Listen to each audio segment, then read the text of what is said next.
right, everybody. What's up? What's going on? Welcome to a special edition of Binge Society. So this week is the week of the Super Bowl. And we've already recorded an episode for you. Hopefully you've checked that out. Our interview with the one Sam Alkaitis, an animator from Rick and Morty. Be sure to check that out. So since we didn't have a Binge of the Week per se for this week, and since it is the Super Bowl, we thought what better way to bring it in by talking about something that's been getting a lot of buzz on the internet. We're talking about the Aaron Hernandez documentary. Facts. Yeah, we watched this. We binged this the past few days, and we just wanted to share our thoughts on the doc, and wanted to see what y'all thought as well. Absolutely. So, before we get into that, though, there's something that we absolutely have to mention if we're talking about things within the world of sports. Now, this Sunday, when we recorded our episode, just as we were about to start recording, the news was breaking that Kobe Bryant had passed away in an apparent helicopter accident.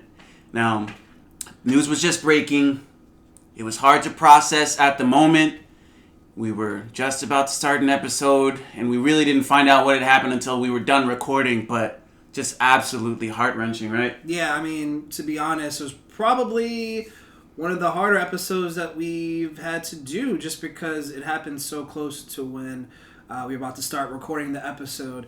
And, man, I just, my heart just goes out to, his family and the family of the other victims of the crash, and it's just hard to believe that it happened. And yeah, man, we just wanted to like recognize Kobe and everything that he's done. And I feel like we grew up with Kobe, like watching him on TV. I feel like we saw him grow up from being a high school basketball star to being one of the best players in NBA history, and he's really starting to find his stride as a father and a professional outside the world of basketball. And it's just so sad that his life got cut so short. So. Yeah, I mean, when I think about it, that sort of tragedy, of this kind, this is the first time we've experienced something of this degree, right? We've obviously had tragedies that have larger implications for the world, the likes of 9/11, but in terms of someone of this status, their life being cut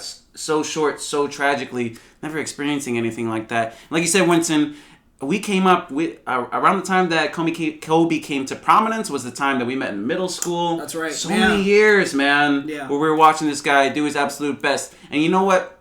Yemi has talked about this with me before. And you know that I joke around and I say that I hate people. You've heard me say that, like, I hate Damon Lindelof. Right. And I gotta be honest, for many years, I would say I hate Kobe. I hate Kobe Bryant. But you know what? That's not real hate. No. What that really was, I think, is love disguised as hate. Because I wanted Kobe to be on the Knicks. And who wouldn't have wanted Kobe to be on the Knicks, man? It wasn't going to happen. But, it's just something you say like as part of banter. But really, at the end of the day, at all of our core, it was impossible not to respect this man. So, Kobe, rest in power, my brother. There's nothing much more to be said than that. Thank you for the memories, bro. Absolutely. So, without further ado, there's nothing more we can do than move on. And this is another heavy topic that we're talking about here with the Aaron Hernandez documentary, man. Yeah. So, just general reactions to the documentary itself. Yeah. Had you been following the news for Aaron Hernandez? You knew a lot about this story going into the documentary? Yeah, I mean, I knew a decent amount. I can't say that I followed all the details to the T. But, I'm a big sports fan, so I live watching. I watch SportsCenter all the time, so they were constantly talking about it on SportsCenter. Yeah. So that's kind of how I kept up to, everything that was happening. And I was pretty shocked at what was going on. Like, I couldn't believe what was happening as everything happened. But I thought the documentary was well done. I thought they generally did a good job showing a side of Aaron Hernandez that I didn't know. Before I'd heard about the incident and everything that took place. But yeah, I thought generally it was good. I thought it left a lot of questions still, but I like that they shed some light on certain things that I didn't know happened. Yeah, I think there are questions surrounding this whole ordeal that'll never be answered, really. And I guess, it's just going to be left up to speculation, and we will offer some of our speculation in just a bit. But like you say, I followed the story relatively closely, like you say, through SportsCenter, through news as it was coming out. I am a big NFL fan. I'm a big fantasy football fan. And, it's weird to say, but I was following Aaron Hernandez as a player because his breakout season, he was on my fantasy team. So this was a player that, even though I hate the Patriots, it's someone that I followed with a certain degree of admiration. Which if that feels dirty even saying that. Yeah. But in any case, followed the story, and just as news was coming out about it, I had a very black and white sort of view toward him. I was just like, what a fucking piece of shit. Yeah. He murdered people.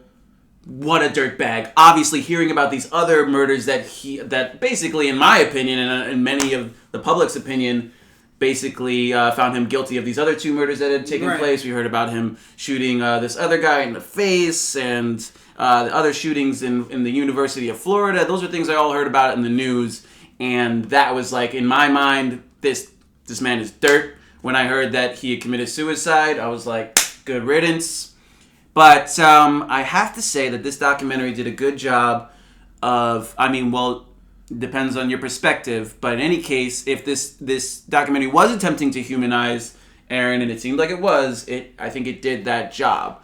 And I know I felt a certain degree of sympathy for him, and I guess I want to ask you, Winston, did you feel any sympathy for him? Do you think there is room for sympathy for this man, and if so, to what extent? Yeah, I think there is some room. He is human, like we all are, and we all, we suffer trauma, and we go through life, and things affect us and affect people differently. And to see how, his relationship, especially with his father and, of course, his mother, sort of shaped who he was as well. Growing up, it seemed like with the loss of his father, that sort of was a big life-changing experience for him, and that's where things really started to go. Yeah, it was a massive catalyst, especially when you find out the situation with his mother, yes, and his cousin, who was who ended up being such an influence in his life, and I guess the criminal element of his personality, yeah, that his wife got with this woman's husband weeks after. Yeah, that's gotta do something to the psyche. And obviously, I think spending time at that house, that's where he got linked up with the people who were accessories to that murder. So, in many ways, the death of his father was very much a catalyst that put him on this path to become a killer. And, I thought to a certain extent that based on the stories that I was hearing and based on what we've learned through the things we've watched and the likes of like Mindhunter, right, that there was an element of him being a serial killer. Yeah. Like he seemed to do all these acts pretty coldly, and like was it Odin Lloyd was shot execution style, and it was just like it just seemed like he just went on with his life and just it was just like nothing happened, and I thought that was so crazy to me because like I could never imagine doing something like this, but. Yeah, man, it was so bizarre just to like see the way that he lived his life, going out to clubs and acting like nothing happened. And he also had like a very strong temper as well. So he would have a temper over like things that didn't make any sense. Like there was a part where they talked about someone from a club that he was at, and like he gave him the tab that he was supposed to pay. And he got like very, very violently angry about that. Yeah. Just like little things that don't really make any sense. Yeah, or just this idea that people are trying to test him. Yeah. What you described there is the Florida University thing. Yes. And I think actually that has a different element. I think this the serial killer element that I guess I'm kind of talking about is we've seen this again in episodes we've talked about. We've binged shows like Mindhunter. Check those that episode of our podcast and also that show on Netflix. But the sort of like this fixation. Mm-hmm. I feel like, and this is just speculation. I'm no psychologist, and obviously even if I was, I don't know enough about the situation to diagnose. It's just purely my speculation. But it seemed like he would get fixated on an idea. Yeah. Like I think almost. As soon as he gets the idea that he wants to kill Odin Lloyd or shoot at these people, that like it's stuck in his head and it's something he can't get out. Yeah. And then it's kind of like a compulsion. Yeah. And we've seen like some of these serial killers, they get these triggers. whether it's to control, obviously the relationship with the mother. And this is me just thinking about this right now. Yeah. I didn't really thought of that specific aspect until just now, that this negative relationship with his mother. Yeah. Maybe that had a lot to do with it. Yeah, and remember, he also grew up watching his father physically abuse his mother. So I do think that definitely played a component in just like his relationships and like, that sort of violent streak that he just sort of had. And it was crazy just to like see some of the things that happened. It was a crazy doc. Yeah, very, very worth checking out. Even if you're not a fan of football, it was just interesting to see a different side of Aaron Hernandez. Yeah, absolutely. And I guess just to wrap up the portion of sympathy, I guess the extent to which I have sympathy for him are those things, that the death of his father, of course. I understand him moving in with his cousin. I have sympathy for the fact that, and I believe, just based on my own speculation, I'm being upfront about that I think that the cousin obviously influenced him. Absolutely. Maybe manipulated him. Set him on this path. I have sympathy for that. I have sympathy to a certain extent, and jump in, Winston. Let me know how you feel about how they handled this. But the sexuality element that they introduced, which I was in the news, but I didn't know about before the documentary. Right. I think there's a portion of that gets lumped into trauma, the toxic masculinity, the hiding who you are. And I don't know. It seemed like it was weird that they were saying they were using terms like gay rather than, something a bit more fluid. At the end, they said, like, the friend that he did allegedly have relations with declared himself or identified himself as bi. Right, exactly. Like, that I thought was really interesting, the aspect of him possibly being bisexual. It was apparent. Well, going back to his father again, his father was considered like a very masculine man, and basically, if I guess Aaron feared that if he was seen as being too feminine or not masculine enough, that his father would basically like I guess treat him like trash or something, or wouldn't see him as enough of a man. Yeah. And I think that played a huge role in like the possible kind of cover up of him, being gay. Apparently, he had someone that could have been a lover in jail. Towards the end. They mentioned that. They also mentioned there was not the teammate that they interviewed throughout that was talking about his closeted experience, but there was another teammate where they said something like, hey, holler at me after, like, what do you do? One of his teammates, he said something to the extent of, like, hey, what do you do outside of football? I feel like the documentary was trying to allude that was some sort of pass. Yeah, that's what it seemed like, but, they never got a chance to, I guess, hang out or whatever before, these crimes took place and everything, but... Yeah, and I don't know the sexuality of that individual, football player. Right. But that seemed like what they were alluding to. And, obviously that's a huge issue that I think contributed to it. CTE. I mean, that's huge, and that's going to continue to be an issue for the NFL. I guess let's go to this portion talking about CTE. Yeah.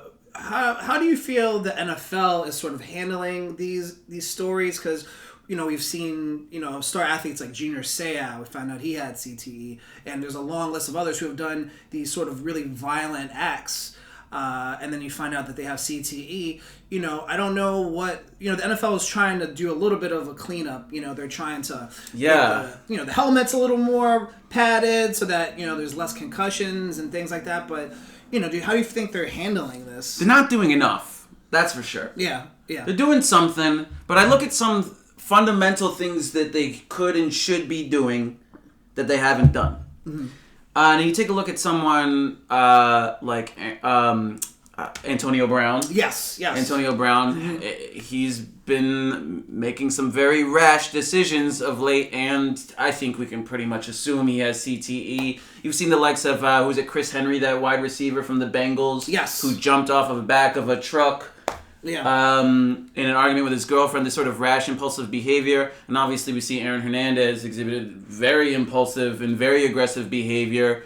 So there's definitely an element of CTE that I think came into play for Aaron Hernandez. There's definitely players who will continue to suffer with this disease or whatever you want to call it. But I think some of the most basic things that they can do, you look at Antonio Brown and that hit from Vontaze Burfict a couple of years back. That man should just be sent off. There should be... So in soccer, I'm a huge soccer fan. They have a yellow card, red card system. Mm-hmm.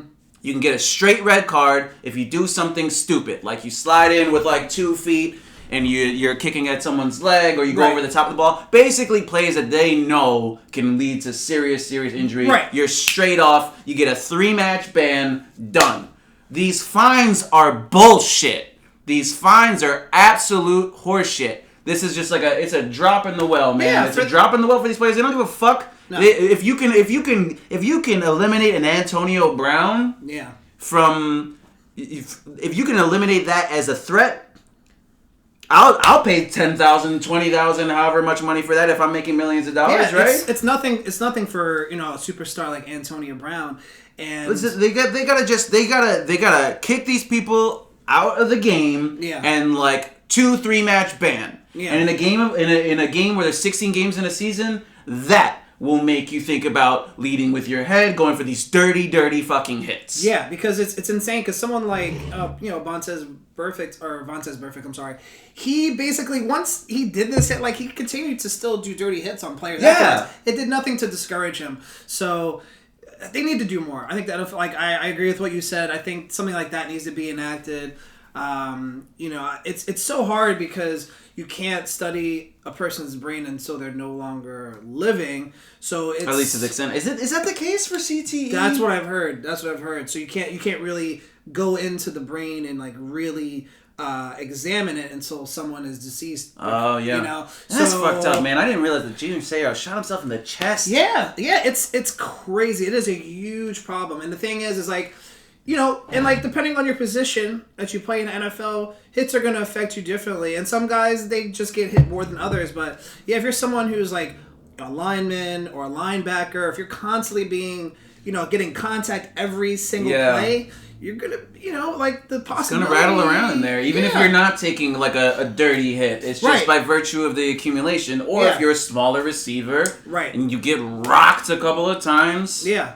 Exactly. Or if you're in that, I guess this makes me think about other things that I'm sympathetic for to the likes of Aaron Hernandez for is just like them just keep on throwing him out there, keep on throwing him out there.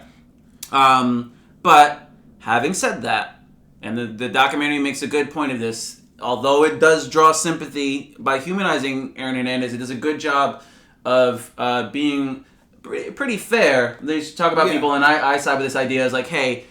There are a ton of football players who got CTE who didn't go and murder people. That's true. And, that's something else to think about. Like, it makes you do rash things. So maybe it doesn't necessarily, like, make you violent towards other people. But people have done these. They have, like I said, like, committed suicide. Or they've done violent acts to themselves. Or, just really crazy, irrational behavior.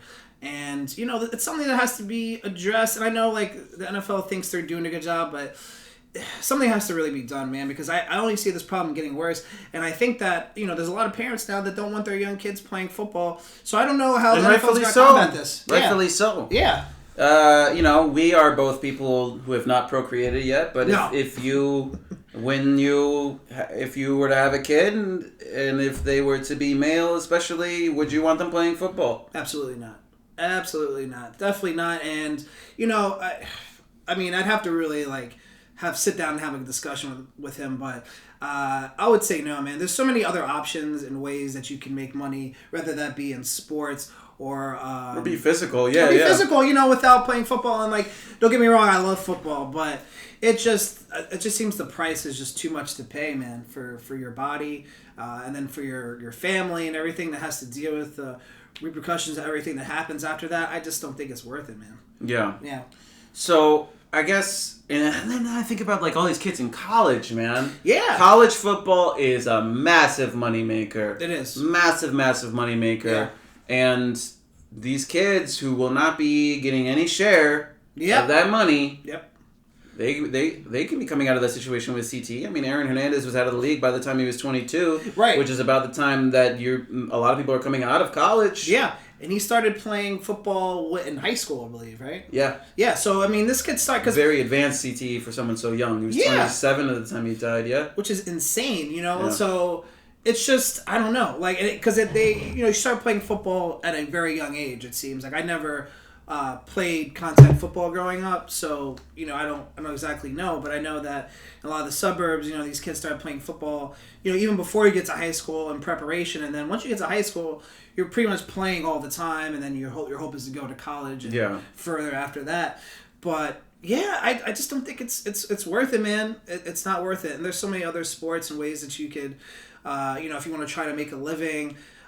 Being in the sports business. Or just be active. Yeah, there's so many other things you could do. If you're a natural athlete, you're going to find a way to just be an athlete and be out on the field or the court or wherever that is. Yeah, man. Go play soccer. The U.S. team fucking sucks. We're terrible. So instead, we're terrible. Instead of playing that football, play the other football. Yeah. Like I said, I'm a huge NFL fan. I don't want to see the game die. Yeah. I do think it's in danger, as people become aware of the dangers. So, NFL, we got to do something to preserve the game, and I don't think Vince McMahon has the answers by bringing back the XFL. Jesus Christ! Oh boy, and that's coming back next month after the Super Bowl. Is it really? Oh man! Yeah, so it's like bang bang, right? Some more football, and that's where Vince McMahon's trying to capitalize now. He's trying to. He's a capitalist. Yeah. That's what he does, man. Vince McMahon! He makes his money. I guess on a sidebar real quick, do you have any predictions for this Sunday? For this Sunday, I think that Kansas City's got it down. I love Mahomes, man. Mahomes. I'm the first person to definitely make that joke. No one's been as clever as me to do that. But in this instance, it's a cliche thing to say, but I'm just hoping for a good game. Yeah. That's basically, since I'm a Jets fan, I'm ever the neutral when it comes to the Super Bowl. So that's what I hope for, because there have been some really, really, really terrible games over the last couple of years. And when that happens, that's no fun. Yeah. Last year's game was horrible. Yeah, last year's game was horrible. The one where Peyton Manning was it the Broncos? Last year was the Patriots and the Rams. The Rams. Rams didn't show up. Didn't show up at all. And then it was a couple years ago, Peyton Manning's last year. That game was awful. Was it against horrible. The Seahawks? That was against the Panthers. Panthers something I can't remember. Yeah. It wasn't great. There's been some good games in the past, you know. But when it's bad, it can get real bad. Yeah, but I think this has a possibility of being a very good Super Bowl. 49ers are a good team. Yeah, really good defense. Really great 49ers. Defense. So, yeah, my prediction is the Chiefs as well. I think they're going to pull it out. I think Mahomes is going to have a spectacular game, and I think they're going to be Super Bowl champions. Expert analysis from your boys at Binge Society for there. So I guess to wrap this conversation up, what do you think overall, what is to blame for Aaron Hernandez's situation? One thing I think we didn't mention, I think the college system played into that. Like you mentioned, that situation at the bar, he gets the tab, he punches the dude. That's like when he first got to Florida University, and nothing came of that. Nothing came of that. Nope. And the shooting in Florida, nothing came of that. So I think there's an element of the sort of immortality complex that you can do whatever the fuck you want, get away with it. We have a president who I think has a similar complex. And I think that cocktail with the whole sexuality element, if that's true, I personally believe it. Again, speculation, this is my personal opinion. The CTE, I don't think the weed really comes into it. I think they play that up a lot, that he's a chain smoker. I think that's more of a symptom of his anxiety and the need to quiet your mind. I know people who chain smoke weed that aren't fucking crazy. Yeah. I don't think that. Yeah. So it's really hard to pinpoint, but I definitely think we need to point out the enabling of our college sports systems that allow athletes to get away with fucking murder, so they can keep the money train going. Yeah, absolutely. I mean, honestly, I don't think I can say it any better than that. I agree with everything you said. I think that there's a myriad of elements that that made Aaron Hernandez who he was. And yeah, I mean, I think something's got to be done about it, man. Something's got to be done about the college system, and something's got to be done about CTE, man. We gotta protect people's lives, man. Somehow, some way, we gotta find a way to stop this. So, yeah, man. Yeah. It's your brain. Yeah.